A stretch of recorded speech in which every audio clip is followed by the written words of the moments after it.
was on a plane, actually, coming home, so I had to watch the Yankee game. I was watching the Met game, too, because they had the split screen. Listening to Greg Caserta, our own Greg Caserta. Oh, you did the MLB innings, extra innings, whatever big it inning is. thing? So I was watching it all. And, for the last 2 weeks or so, I've been holding out hope. Oh, here it comes, everybody. Holding out hope. He's Because going to dead the Yankees. I look at the Yankee players, and I say these guys are trying.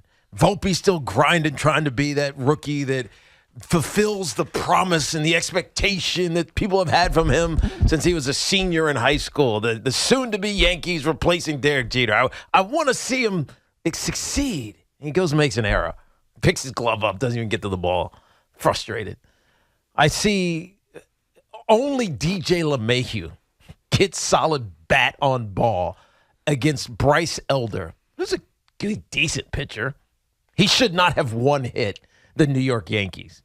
I see Aaron Judge walking again and nobody being able to bring him around. Oh, we do see the next guy hitting a double plays every time up. I see all of these things that I want to believe are just a small anomaly of this really good team that's just underperforming.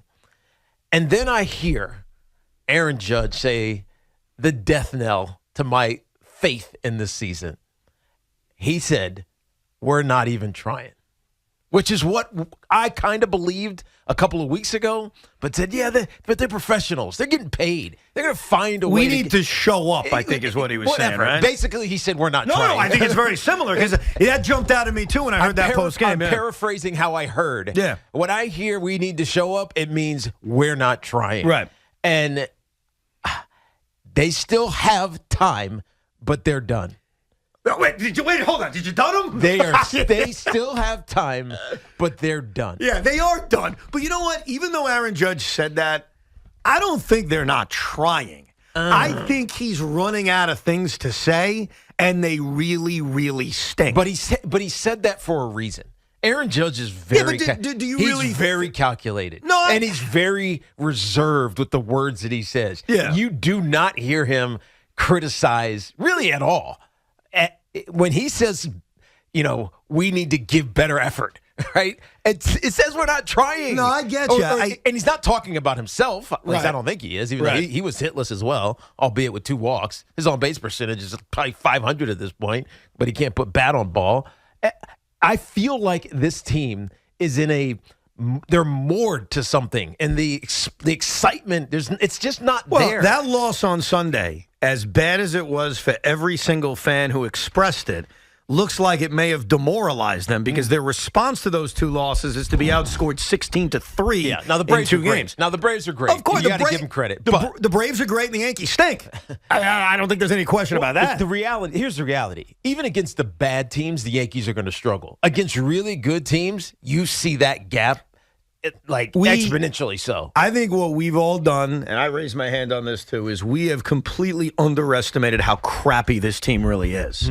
Like when you watch them, especially toe-to-toe with Atlanta, and you look at the lineup and you look at the rotation, they don't have a rotation. And you look at the bullpen and you look at their defense and you look at their base running and you look at everything that goes into a baseball team, they're really, really, really bad. And here's how sad it is. Luis Severino made progress last night. Like, honestly, he was, and his final line, if I'm not mistaken, was 4 innings, 5 runs, 4 earned, right? Yeah. He was the best we've seen in weeks. And he seemed engaged. He's in the dugout with Garrett Cole. He's looking at the tape. He's doing everything, or looking at the still photo, whatever it is. So you're dunning them. I'm dunning them right now because when you get your best player saying, for lack of any other description of, and he didn't say we're not trying. We got to show up. He basically saying we're not good enough. Yeah. And when he's saying that, then why should I be saying anything else? Yeah, it's funny. Last night I get back, I start the Mets and the Yankees on DVR because I'm a sick freak right at the same time. And I'm bouncing between the awfulness that is the New York Mets and the awfulness that are the New York Yankees. And every single night on social media, Hal Steinbrenner trends because Yankee fans hate him. And every single night I get text messages from my Met text chat talking about how pathetic it is that we have to watch Jonathan Aruz every single night. And every single night, I get another text message saying Brian Cashman's the biggest idiot in the world and he needs to leave America right now. And it had me thinking, who the hell's more disgusted, me or you guys? Because as much as you guys are angry and you've had the microphone over the last few weeks, and as much as I know the Mets have given up while the Yankees never did, the Mets announced in one clear voice, we're done. We're not competing anymore. Are you starting to agree with my take from a couple of weeks ago? Oh, you were spot on. They're tanking. They're tanking. Yes. They're tanking to get in the bottom six, to win the lottery. Mm-hmm. This is like we're talking NBA right now. They're tanking. There's no question about that. Not the players, but certainly Billy Epler and Steve Cohen. That's why you run out the Ruses of the world. Let me just say this, though. Can I be disgusted watching my crap last night and even this afternoon?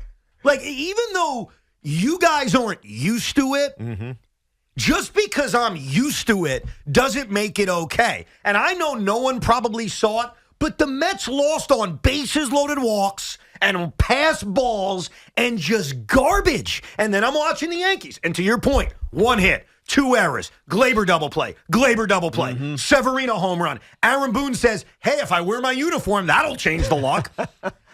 Everything's disgusting, but I'm starting to think I'm more disgusted than you schmucks are. You mean? You mean the Yankee fan? Yeah. Are you talking about? Well, look, from a Mets standpoint, and this is only because my mindset on the Mets changed 2 weeks ago when I suggested innocently, and you railed at me. You were right, I was wrong. Innocently, well, maybe the Mets are tanking right here. So in my mind, the Mets can lose horribly anytime, any day of the week because it's what they want to happen. So if you're a Met fan, you kind of probably should have just embraced that. Well, hold on a second. I'm being serious. Yeah, but Tiki, you're not wrong with what you just said about what they're doing and how, hey, they're better off losing. They have a chance to get into the bottom 6, which allows their draft pick not to move back, not to get in the weeds on it. You're right that management said we're done and they prefer that.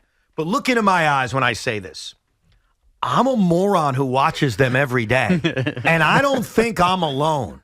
There are people in this audience right now that are shaking their heads saying, yeah, I still watch every night. I bought tickets to Edwin Diaz trumpet night, and I didn't even want to go to the game. So as a fan, what do you want to see now? Like, what is, for the next 46 games, what do you want to see when you turn on the Mets? Is it all the young kids? Is it yes? Is it I don't know, some sort of innovation and base? What do you want to see? There's nothing that you can show me that's going to make me feel better, but that doesn't change the fact that when I get home, I'm not embracing. When I get home on a Tuesday night and I put the television on and I'm watching Gary Cohn and Keith Hernandez, I don't want to watch crap. It's August 15th. It's not September 17th where I could just put it out of my mind and think about the Giants and Jets. And, oh, by the way, we'll get to the Jets coming up, Robert Saleh, all that, plus the scandal that occurred at Jet Camp yesterday with Sean Morash that I got to tell you all about. So we'll get to all that coming up. But just because they have a plan and just because they're trying to lose doesn't make my Tuesday night less disgusting than your Tuesday night. No, but here's what I blame. Go ahead. Real quick, Sean.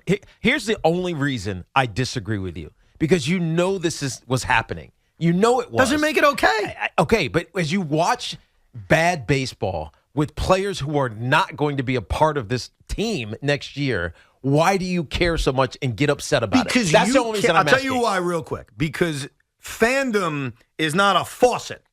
Fandom is not a button. When you watch your team every single night, I think Yankee fans are going through the exact same thing. All right, we're both in the same kind of boat here. I think it's worse for Yankee fans.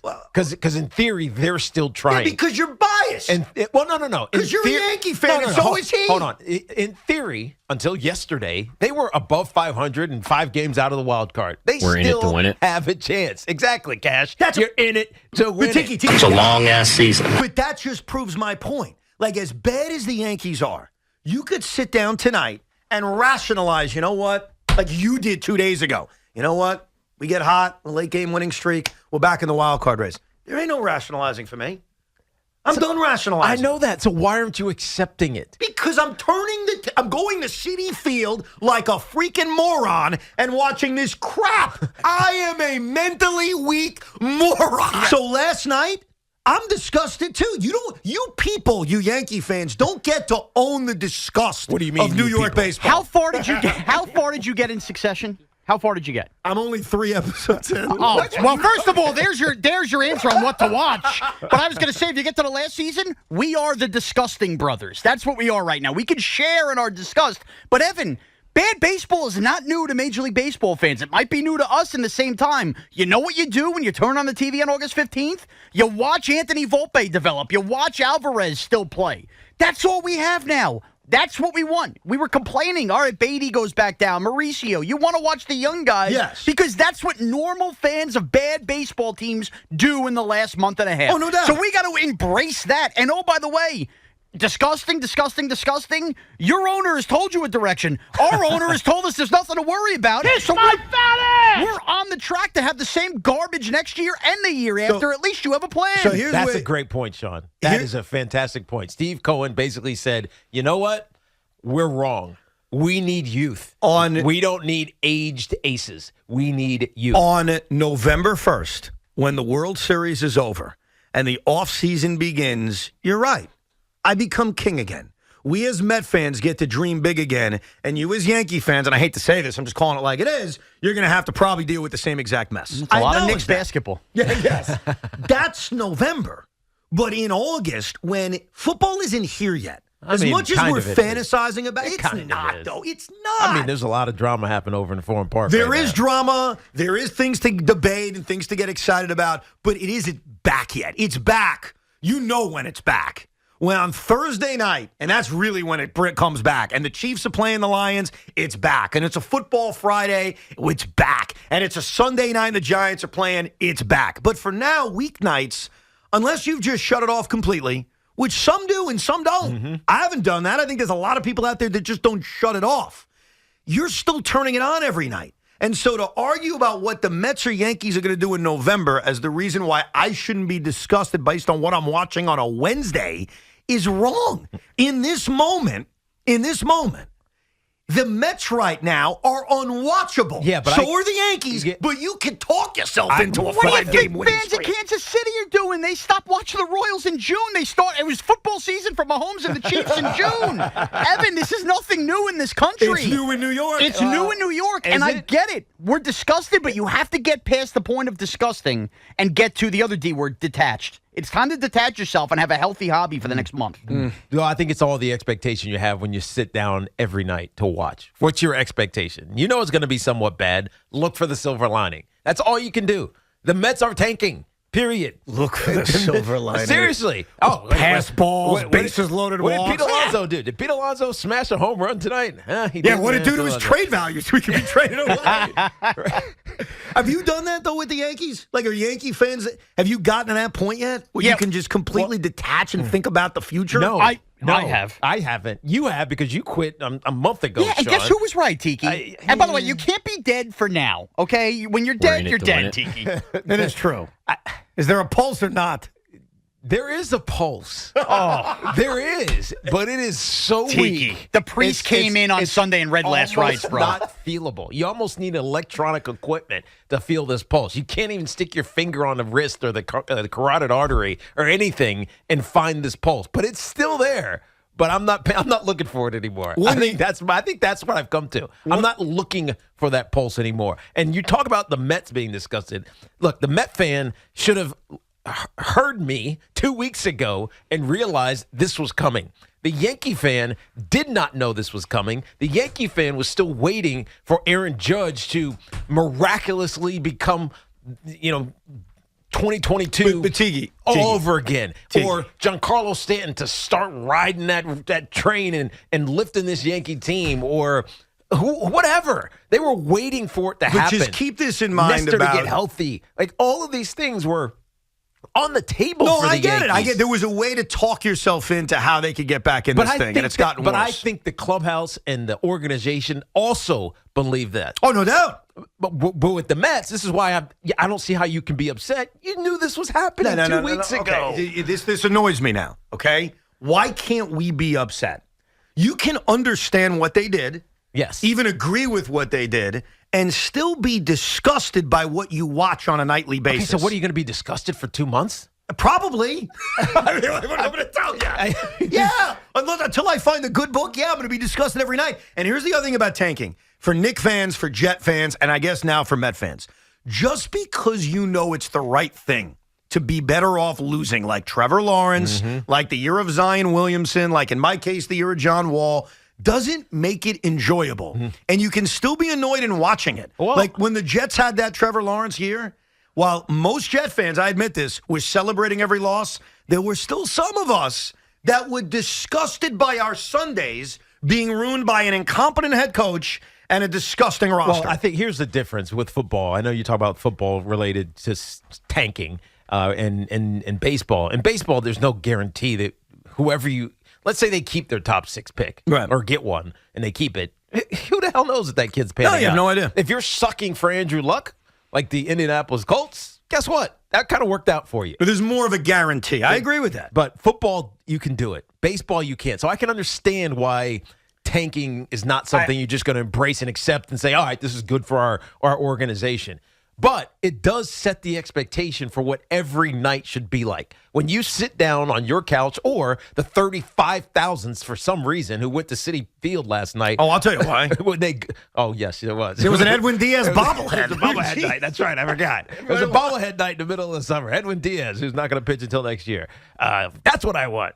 But when you go sit there in the ballpark, or you're sitting on your couch, you got to know that it could get ugly at some point. The Met fan should expect that, and they should have been expecting that for 2 weeks. The Yankee fan, and this is why the Yankee fan should be more upset, is because they were still trying. And it feels like Judge is still trying. DJ's still trying. Stanton's trying to stay healthy, and all Volpe, but he's playing like a rookie now. Like all of these guys are still trying. Aaron Boone is trying to psych himself out from the thing, whatever. It was imitating Last Diaz thing, to the jersey instead of the hoodie. Like he's trying, even if it has zero correlation to winning. Right? It's not. You know what I mean? I do. They're trying. The Mets are just kind of. All right, whatever. Just let's throw them out there, man. We were also lied to. We were lied to about Anthony Rizzo for 2 months. We may have been lied to about Domingo Herman. And we were sold a bill of goods with Carlos Rodon. No offense, the Mets kind of just sucked and fell apart. We have a track record of basically what we're thinking as fans ends up being right a month or two later, and we were lied to in real time. But think We're about in it this. to win it. Even though Steve Cohen didn't necessarily lie, he came clean with the message of change. When Steve bought the Mets, there was a belief in my brain, a belief in Loogie's brain, a belief in most Met fans' brains that this would never happen again. That we would never have to witness this at Citi Field like we did in 2009, 2010, 2011, 2012, 2013, 2014, 2017, 2018, even 2021. We thought those days were over. So while there wasn't a lie in words, the expectation lie absolutely occurred. And that doesn't mean I'm disagreeing with the pivot that they made. But you can't take away the anger and disgust one may have when they dropped a fortune to get an Edwin Diaz bobblehead and expect, hey, we're going to be in a pennant race. And instead, they're tanking. Just get over it. That's not how it works. And I find it hilarious that a year ago, Met fans and Yankee fans were beating their heads against each other about who's better. Who's going to win the World Series? Who's going to win a Subway World Series? God, and now we're debating on who's less pathetic. What a difference 365 days make. It really is incredible. It is unbelievable is what it is. But who do you think is more likely to get there again? To get back to where they were a year ago? And the answer is the Mets. As crazy as that sounds, as a Yankee fan who wants to believe that it should be the Yankees, I believe it is actually the Mets because they, as Sean was saying, they have a plan, or at least they are starting to formulate one. I don't know what the exact plan is to fix the rotation, or the bullpen, but it feels like at least they are talking about the plan going forward. Whereas the Yankees are still trying to figure out what the hell they're doing this season. We'll take your calls. We're all just a bunch of miserable baseball fans until we think about football. And then we get very giddy and excited. And we'll talk football as the show rolls on, including Hard Knocks from last night. If you missed it, Robert Saleh showing a little bit of meanness that we asked about yesterday, plus a scandal from Jet Camp. There's a lot to discuss.